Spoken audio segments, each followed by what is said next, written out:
Yo, what the heck is up, guys? It's your boy G-Whiz. It's your boy T.Boogie. And today, we're bringing you our Week 6 recap, as well as a prediction for tonight's Thursday night game, the New Orleans Saints against the Arizona Cardinals. So, I don't know how you feel, Boogie, but I definitely did not see a lot of outcomes coming in Week 6. It really kind of like caught me off guard, you know? Well, if I look back at our picks from this past week, I did see a few of those outcomes come. Especially that Green Bay New York's Jets. Dude. I feel so validated by that shit. Absolutely, man. The Jets look like a team, man. It's weird that they're 4-2. I don't really know. Mm-hmm. The Giants did not see that coming. But heck, we'll get into all that as we're looking over things here. Man, San Francisco at Atlanta. We were both way off the mark here. Atlanta really ran away with that game. What was the final in that contest? It was a 14 San Francisco, 28. And what seemed to happen is that Marcus Mariota was perfect through the air, or near perfect. I think he ended up with 15 of 17 or something like that. Yeah, he just missed 2 throws, which was crazy. Yeah, and he got a lot of yards on the ground. So looks like Arthur Smith took his angry outburst from a couple weeks ago, when Marcus Mariota, I think, either fumbled or threw a pick. He ran the ball 17 times in a row. I think literally 17 times in a row. Yeah. He took that game plan and brought it into this game, and obviously very successful.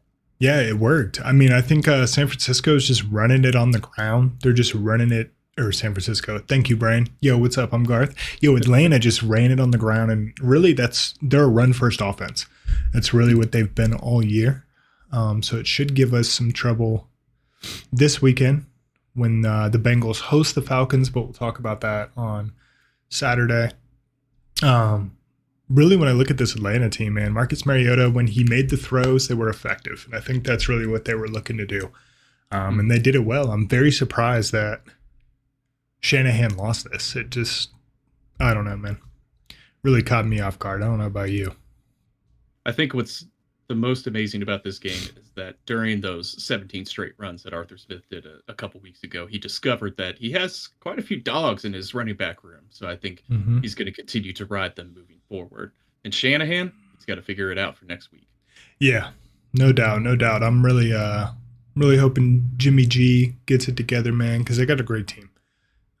But they really know how to stop you, especially with the cornerbacks that Atlanta has. I know one of them played for Clemson. I think it's Treadwell. I'll do better research moving forward, but he played against Jamar Chase and Joe Burrow in college, and it was a stud, man. So yeah. We'll see what happens there. Next up, we have New England at Cleveland. We had Cleveland minus 2.5. What was the final score for that game? Final score, Patriots with a commanding 38 points to the Browns 15 points. Yeah, did not see that coming, dude. I think Nick Chubb still had a day. Did he still have 100 on the ground? I'm unfamiliar. He had about like 70 on the ground, which is still a pretty good day. Yeah. I'd say so. Real story in that game is Bailey Zappi being the second coming of Tom Brady. Comes in for Mac Jones a couple weeks ago in his first full start. He absolutely dominates the Lions in his second full start, I believe. He absolutely dominates the Cleveland Browns. Lions not much to write home about, but the Cleveland Browns are a middling pack in the league. And the fact that the leading FBS passer from last year was able to come in and put together such a commanding performance really speaks to how Belichick just seems to find these diamonds in the rough. Yeah, no, he's definitely incredible at doing so. I mean, you look at the likes of a bunch of great draft picks. Okay, they had Damian Harris, who has turned out to be a really solid running back. You look on the defensive end with like a Matthew Judon. I'm just really going finding these guys that are great. I think they just played really great defense, man. And Bill Belichick always knows how to scheme. So we knew that coming in. Looks like, man, 2 games back to back. We really shit the bed here, bro. So absolutely. Go ahead and mark those up red. Yikes. Beautiful. And here's another one. I'll go ahead and take the L here. I didn't think the Green Bay Packers were going to be that terrible. Um, Mm-hmm. New York Jets at Green Bay. I mean, what was the final in that one? The Jets had an insane amount of points, like 30 something maybe.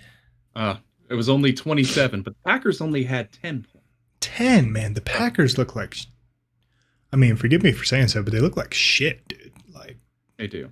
I mean, Aaron Rodgers still is throwing on a dot, but the New York Jets defense over that game was extremely opportunistic and extremely aggressive. I think the addition of Robert Sala and the implementation of his system is really, and to be honest, I mean, the New York Jets have put a lot of high draft picks into this defense, including, I believe, two number 3 overall picks in Quinnen Williams and Sauce Gardner. And it's starting to pay dividends for them now.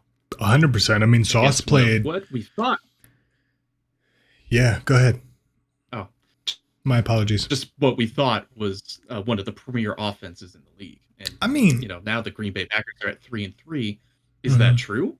Yeah, I mean, premier offenses, I feel like, is a little generous, considering they really only have Romeo Doubs, who showed up a little bit. I mean, Lazard is always going to get some tuds. He's always going to get the ball. I think Cobb went out that game with an injury.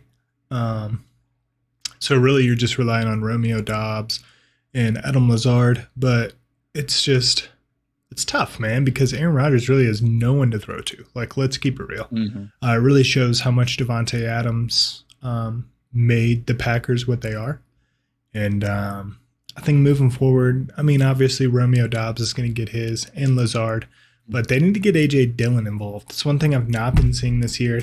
They made him the number 1 workhorse back, but the offensive line is not. They're not moving bodies, man. So you're just running into a wall every time. And Dillon is not the kind of back, from the film that I've watched, and by film I mean highlights, is that he doesn't break to the outside ever unless it's designed. He's a crash the center of the pile kind of guy, which is not effective in this league, especially when a lot of defenses, the Jets included, are really going to stack the box, and they're going to have those big guys like Quentin Williams, thank you. Quentin Williams on the inside. Like, how are you going to run up the gut on that? I think Aaron Jones did a great job of bouncing to the outside. Of course, always the check down guy, and he's going to get his. But Green Bay really needs to figure their shit out, man, because they look terrible right now, and they're not playing up to their prestige, in my opinion. The solution to this problem may be that Aaron Rodgers needs to stop holding on to the ball quite so long, and he needs to start getting the ball moving, getting into rhythm, getting those quick checkdowns, those quick slants. I'm seeing him hold the ball until his receivers are 10 to 15 yards down the field, and then he'll throw a dot, but sometimes there's just nothing open 10 to 15 yards. Yeah, and there's not always that much time in the league, man. Really got to get it out. So, shout outs to the Jets. They're exciting. Zach Wilson looks great. Like, Garrett Wilson looks great. I'm very impressed. I did not think the Jets were going to be any good. And they're just they're really proving me wrong, man. I'm excited. It's wild that the Giants are also good. But we'll get to that when we talk about this Baltimore game. First and foremost, though, Jacksonville at Indianapolis. Really, Jacksonville had this game the entire time. However, what was the final for that one, Boogie? Unfortunately, the final for that one was Jacksonville 27, Indianapolis 34. Last minute touchdown. I think literally last second touchdown from Matt Ryan. Sealed. Yeah, and let's talk about, at least firstly, like, Matt Ryan had a hell of a game. For like the first time in forever. Like, he actually threw the ball. Didn't fumble it 4 times or whatever. Didn't throw interceptions. Like, I'm surprised. I really thought going into this one, Jacksonville had it.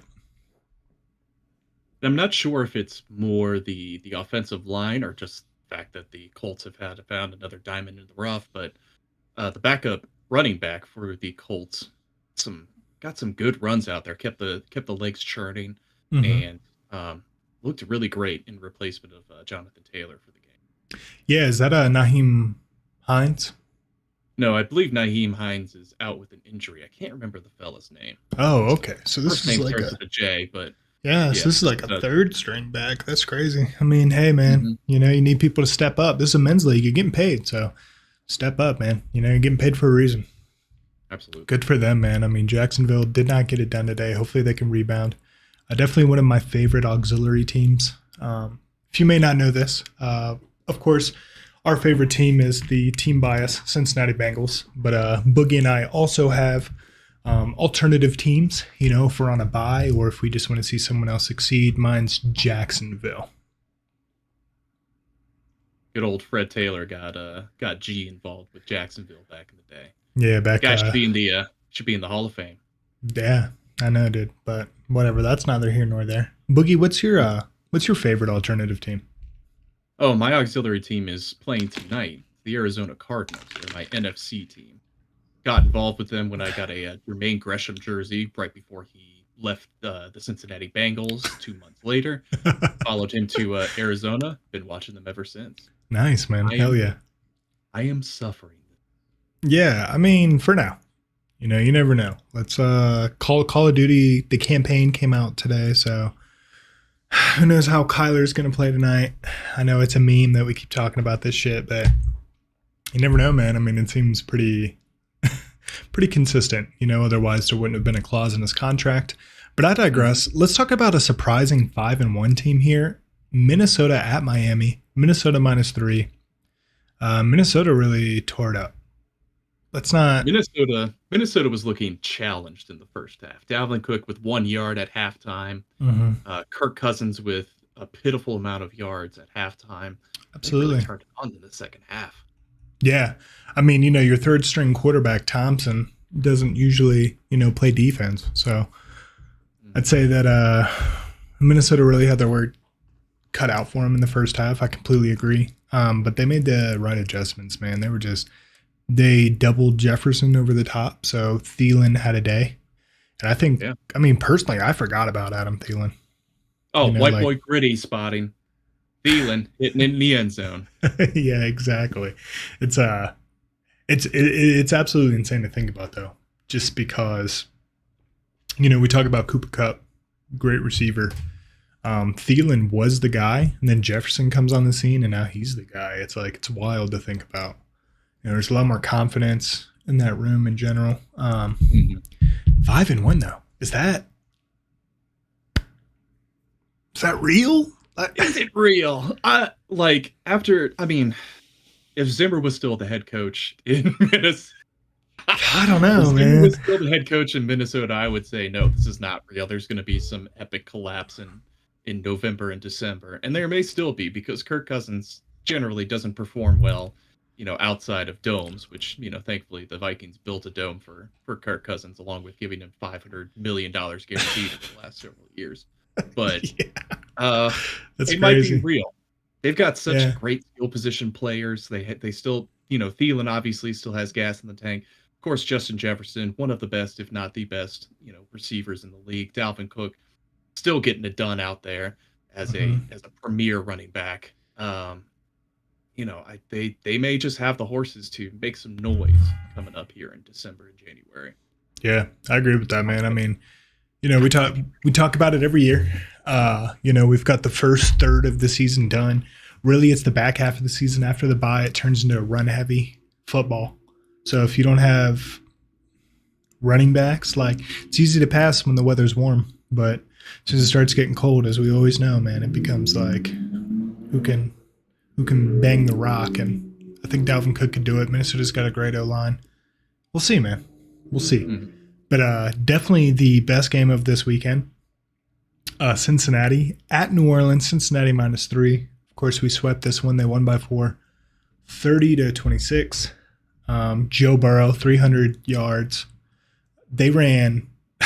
Oh my god. Okay, first of all, go ahead and give your thoughts, bro, and I'll give you my thoughts. Yeah, I'll let you go first because I'm passionate.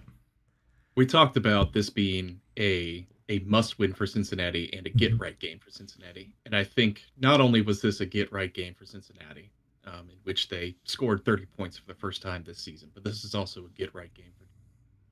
You saw him take a couple hits. You saw him take a run up the gut 20 yards for a touchdown. You saw him throw an absolute piss missile to Jamar Chase for a 60-yard touchdown. I believe that Joe Burrow is starting to transform and turn into Joe Shiesty. Yeah. Joe Burrow as Joe the season goes on. Yeah, no. And I think the reason that they're doing that and accomplishing it, I mean, bro, you look at the tape, and by tape, I mean highlights. And this guy, they ran everything out of shotgun. Everything. There were only two plays they didn't run out of shotgun. Under center, where he ran the QB sneak for either the first down or the touchdown. Pardon me for my memory. And then the kneel down at the end of the game. They ran everything out of shotgun. RPO. Joe Burrow was throwing with 1.5 seconds, like from snap to ball being released.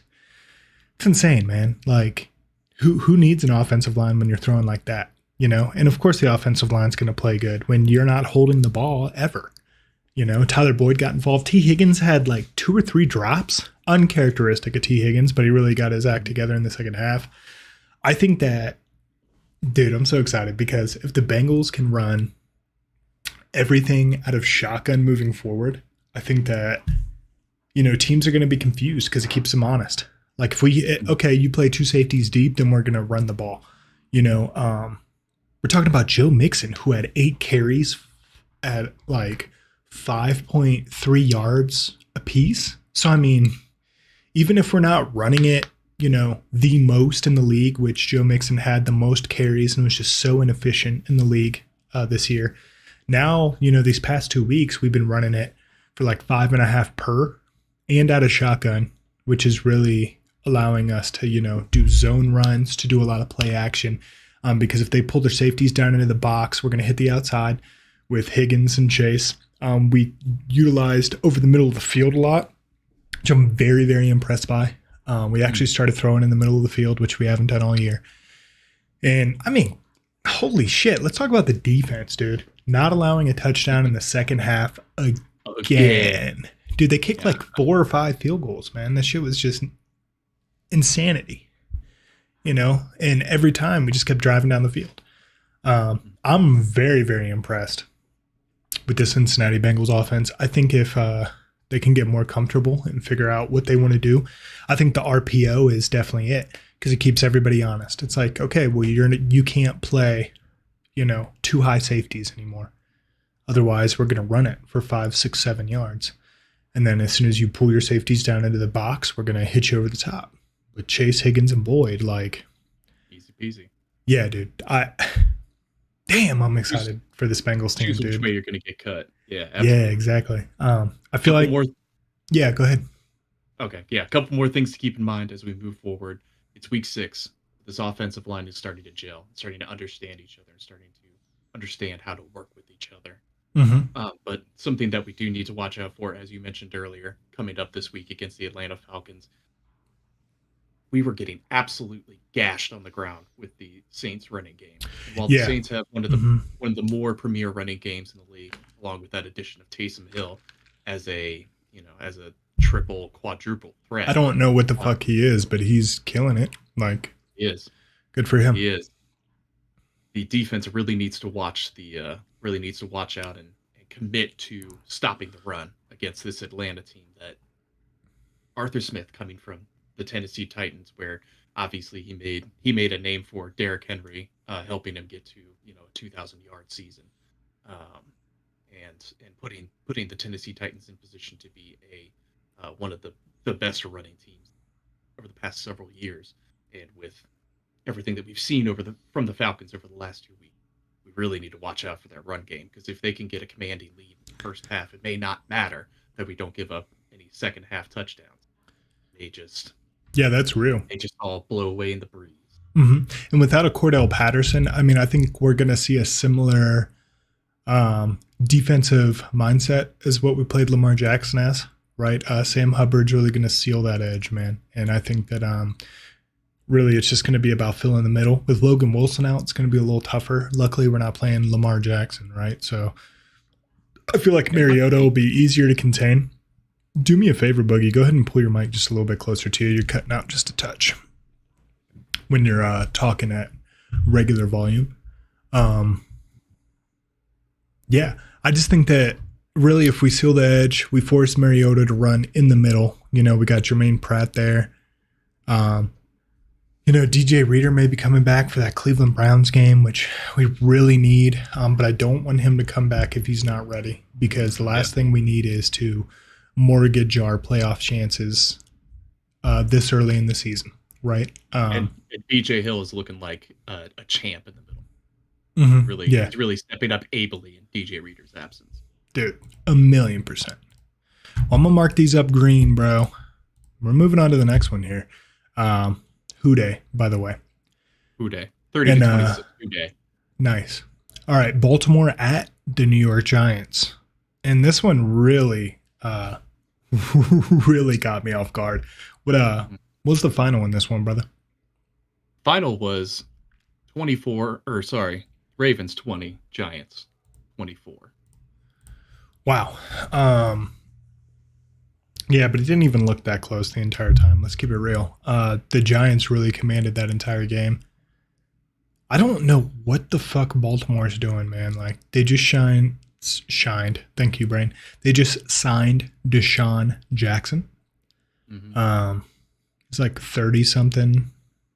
I think he's 36. I mean, they're just grasping at straws for a deep threat here. I don't know what they're doing, to be honest, or what the goal is here ultimately. But I mean, Odell Beckham is still available on the market. Why aren't you making like a hard run at it, convincing him that he can be the number one above, Mark Andrews, or he could be getting, 25% target share in this offense. No, I agree. Go for a big name. Odell showed that he still had it last year. Why isn't there a full court press for him right now? Well, I think that has a lot to do with Lamar Jackson being in a contract year. Are you going to go out and spend all this money on Odell Beckham, who just came off a Super Bowl win and is looking for a larger contract, and then also try to double down and pay Lamar Jackson? I just don't see that happening, right? The salary cap is getting bigger and bigger every year, just because all of these new media rights deals that Goodell put in place. So, I mean, potentially they could, but are you going to try to convince, especially with the way that we've seen Lamar throw this year? Like, the fuck? Look, man,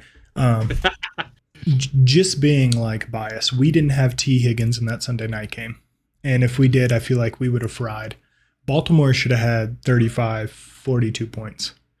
They had 3 wide open touchdowns that were just misses. Like, and I don't know that it was on the receiver, because the receiver was wide open, dude. It was like Lamar. He was just throwing it. Like, he did the same thing last week. Game-winning drive. He scrambled and just threw up a random, instead of throwing it out of bounds, he just threw up a random throw, and the Giants intercepted and ended the game. Like, I don't know where his head's at. Like, is he trying to do too much? He could be doing too much in a contract year, but I think we really need to give credit where credit is due. In both the Jets game and the Giants game, I think the quarterback play was ordinary to good, but where these teams really are shining, and the reason why they're both 4-2, 5-1, because of the opportunistic and aggressive play of the defense. Is Kayvon Thibodeau coming up with a beautiful strip sack against Lamar Jackson. The Giants defense looks like they are invigorated. They're excited to be there. They're excited to come in and wreck the game. Yeah, go Big Blue. Forcing Lamar Jackson to throw to Mark Andrews almost exclusively throughout the entire game. And if you can force a quarterback to throw to one guy, it's game over. There's gonna be a mistake at some point. There's gonna be an interception. There's gonna be a fumble, and from there, the Giants put their stamp on the game with a very commanding defensive. Yeah, man, just wow. That's all I gotta say. Is just wow. Wow. And I mean, that leads right into this next game, right? We got Tampa Bay at Pittsburgh. Tampa Bay was supposed to win by 9.5. They got absolutely shredded.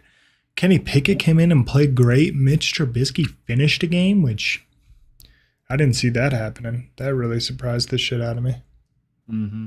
Yeah, I mean, Well, it's tough when the Tampa Bay quarterback, goes to a friend's wedding over the weekend and then comes back and screams at his offensive line after he didn't practice all week. They yeah. looked a little bit sloppy out there. This may, definitely take down the Tampa Bay quarterback's ratings with his full complement of receivers, and rightfully so. I mean, Pittsburgh, well coached by Coach Mike Tomlin, Million but percent. not not so well coached that they shouldn't have won this game and shouldn't have lost in such an embarrassing fashion. 18. Absolutely embarrassing, to be honest with you, man. Mm-hmm. I don't know. Dude, Tampa Bay is looking washed right now. Mm-hmm.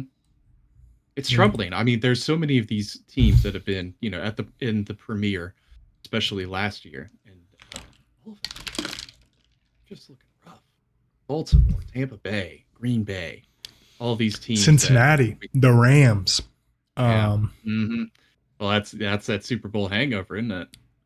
I guess I just don't. I don't know. I guess in conscious memory, I've never really paid attention to the teams after they had been to the Super Bowl to like really see what happens. Yeah. So I have no idea. I don't know. But I didn't I'm watch highlights of this one because I wasn't trying to watch Kenny Pickett throw, 50 times for 140 yards or whatever. So well. He went out in like the third quarter, and he was like 13 of 15 or something. I mean, he was looking good. I don't think he had any picks. yeah, He had a Najee Harris passing touchdown. That's really all I remember. really. Yeah, Yeah. I mean, I whatever. mean, Najee Harris can only get 2.5 yards per carry, so he's got to find another way to contribute. Yeah, right. That's what I'm. Wow. Anywho, Busted. let's look at this next game. These last games are pretty wild and unusual. We've got Carolina at the Los Angeles Rams. What was the final in that one, Buggy? That would be we're looking at 24 Rams, 10 Panthers. Wow.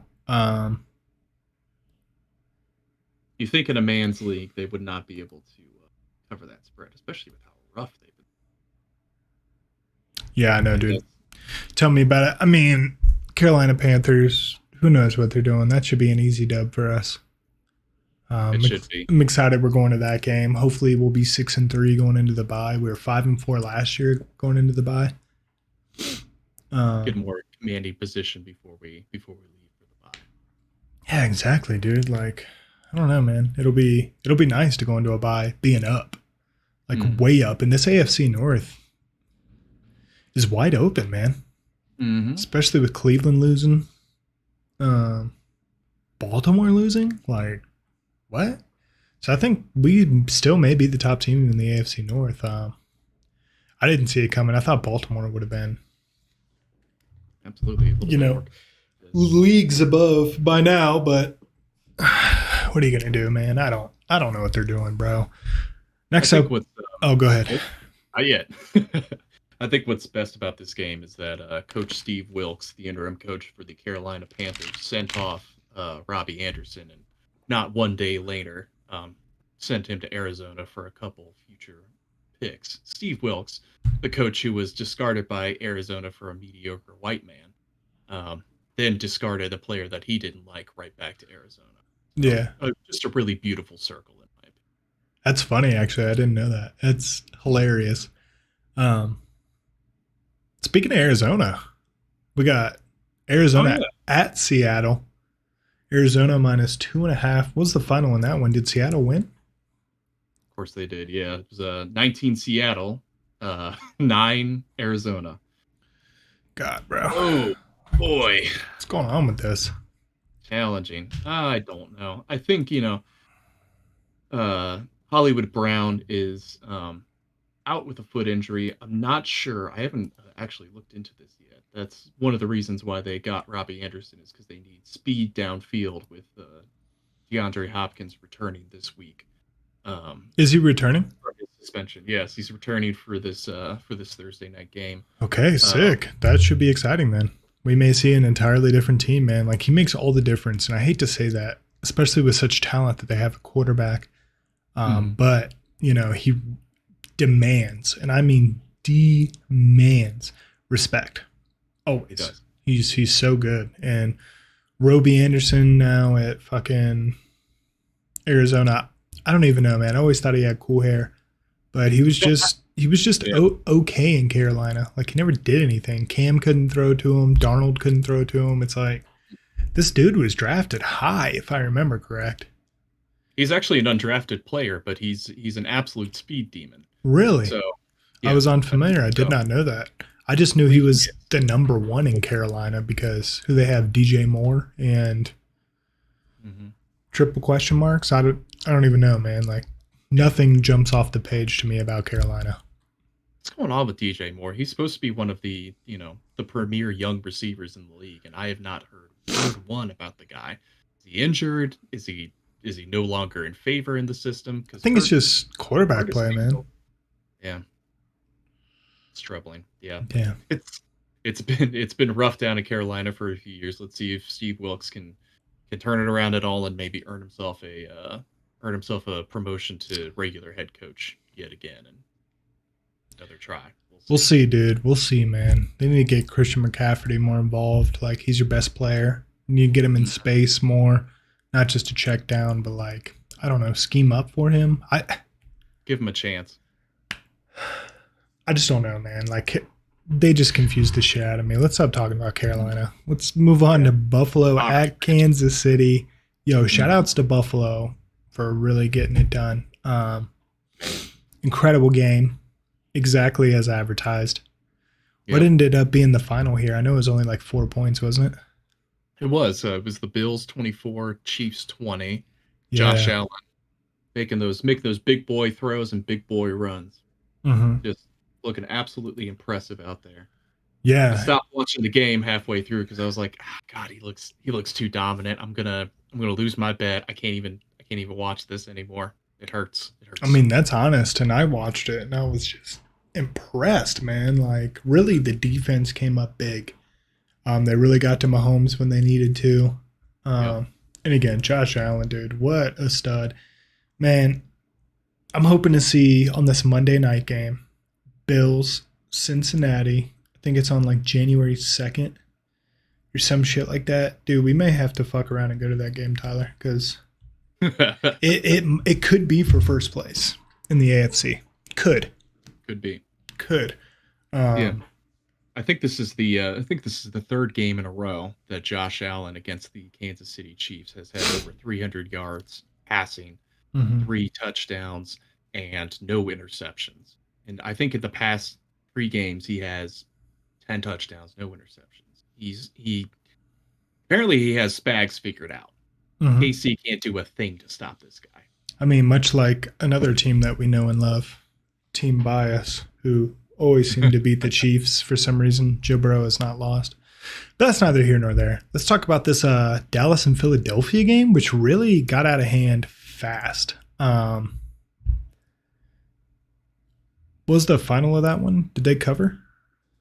They did cover. It was the Philadelphia Eagles 26 and the Dallas Cowboys 17. Damn. Okay, well, it's on me. We got the 5-5. I was not able to get um, Dallas to cover, even though they really had a shot, man. Like, Mm-hmm. Dallas really played great in the second half. As soon as Philadelphia's left tackle went out, right tackle, one of Lane the Johnson, two. right tackle. Yeah, Yeah. yeah, yeah. He's very, very good. And it immediately showed because Micah Parsons just went the fuck off. Micah Parsons, Depoy contender, Depoy winner. Are we ready to pencil or ink him in yet? Um, Shit, you might as well. I don't know anybody else that's wrecking a game like that. Mm-hmm. Dallas has Second no game. business being 4-2, especially with Cooper Rush. And no offense to Cooper Rush, but dude, when you're only throwing like 19 times a game, like kind of shows how much confidence the coaching staff has in you. So, As we love to say about mediocre white quarterbacks, he's cerebral, but he just doesn't sling it like he should. It is really thanks to Micah Parsons, one of the premier speed rushers in the league. Hmm. Um, you see pictures every week where Dallas fans say Micah Parsons is getting held, and they have a Hmm. valid point every time because you'll see him struggling to get to the quarterback with somebody's arm around his neck like this. Yeah, much He's- like another premier pass rusher in Trey Hendrickson, but that's because of the way the rules written. If you're not familiar, anytime you use a rip move as a defender, hmm their arm is legally allowed to be across you hmm because it's part of the rip move creating that. Um, it's kind of flawed because he's getting held on every play. Trey Hendrickson is. I mean, you're talking about a dude that only has 2.5 sacks through 6 games. What? You just can't get to the quarterback, man. Like, but that's how the rules written. It's even great offensive line play, man. Understanding even the if rules. even if the rule is valid, Micah Parsons is still getting held back a little bit, and Micah Parsons is Yeah, still averaging a sack a game. yeah, So which is nuts, man. And you're talking really about you impressive. got Demarcus Lawrence, you got Trayvon Diggs. Really, this Cowboys defense is Super Bowl caliber. If Dak can come back in and get it going, for the first time in like 3 or 4 years, Ezekiel Elliott looked great. hmm I'm just very impressed. But I think Philadelphia was just too much, man. Like way too much, bro. They are fucking great. There is something in the water in the East right now because in both the AFC East and NFC East, there are teams who are, they're on top of their division or they're getting, they're getting great positioning for the playoffs just based on the absolutely dominant play of their defenses. And Yeah, man. Dallas is one of those teams, and but I mean, Philadelphia, there's God, three. Yeah, still there's undefeated. yeah, and there's three teams in the NFC East that are all playoff bound, right? Which is weird. You usually see that in the NFC West, but Right. we've got what Dallas, Philadelphia. Who's the third one? It's eluding me at the moment. I feel like a fool. Not Giants. Giants. There it is. Not. I was thinking Commanders. I couldn't figure out the last one. Yeah, Okay. man. No, no, no, no, not at all. But Giants, Fortunes man. are Wow. completely reversed this year. I mean, Mhm. the NFC West is looking like the NFC South of 5 to 10 years ago right now. Yeah, dude, it's absolutely nuts. Very, very impressed. But last we had that Monday night game. Another. Let me go ahead and highlight this down here real quick. Denver NFL really loves Russ, huh? Yeah, I'm gonna Mm-hmm. mark that red. We're making more. We're making more excuses for why this guy sucks. Now he's got a significant hamstring injury when last week, not scoring any touchdowns, he had a torn shoulder. Like, if this is the case, then why the fuck is he still playing? You just paid this guy for 5 years. Get him out of the game. Quit playing him. Like, if he's so hurt, which is why I think it's all bullshit, man. You don't play your franchise quarterback with a torn shoulder, and now a significant hamstring injury. Like, I don't know, man. Do Broncos fans just need to realize that Russ is washed? He's not good, man. He's not good. He made some really good throws, mind you. In the first half, he made some incredible throws. I was actually impressed with the Denver offense, but as the game wore on, in my opinion, okay, and Broncos fans, you can hate me all you want, but let's ride to the first round draft pick this year because you might as well just fucking throw your season away, man. This guy is fucking garbage. Your defense is electric. They're absolutely incredible. Top 5 in the league, top 3 maybe. Like they are that good. Your wide receiving core, absolute studs with Sutton. I know Tim Patrick's out, whatever, but and then you got Jerry Judy who's always open, and we saw that again on Monday night. Um, Problem's Russell Wilson, man. And I don't know how else I can spin this ball to get fans to see. And I live in Colorado Springs. So, of course, a lot of Denver fans, I'm always talking to. And I'm just like, dude, he sucks. And they defend him hardcore because wouldn't you? But it's just like, ugh. It's a Uh, balancing act. On one hand, I think I read an article I think on the NFL app talking about how Elway is talking about how the installation of a Shanahan offense can often lead to difficult results in the first season. It's Shanahan offenses are so hard to it's so hard to get the rhythm and the timing correct between all of the moving pieces, and your offensive line really needs to understand um, what kind of blocking assignments and what kind of angles they need to take on every single variation of a play, on every single variation of how a defender they're responsible for can take an angle. And so that may explain some of the early season struggles that the Denver Broncos have had. But let's also keep in mind that Russell is one of the faces of the league, and this can just all be, the propaganda machine running on Russ's behalf. He's one of the faces of the league. His I don't remember who his agent is. I think it's Rosenhaus though. Rosenhaus, one of the premier agents and one of the premier smoke screeners in the league. All of this information and these articles being written about Denver's struggles, excusing them may just Mm-hmm. be a product of that hype machine continuing to churn. Yeah, man. It's just embarrassing, dude. Like, you don't pay a guy that much money and then not scheme around him, right? Like, you want to put him up there? Okay, let's put him up there. Russ is one of the best quarterbacks that we've seen in the league. Okay, I'm not taking anything away from him. He's accomplished a lot. But when Peyton Manning came to Denver, he didn't have any problem. But they go to the Super Bowl the first year? I mean, they got smoked, but they went. Tom Brady goes to Tampa Bay, first year in a new offense, and, he's doing okay.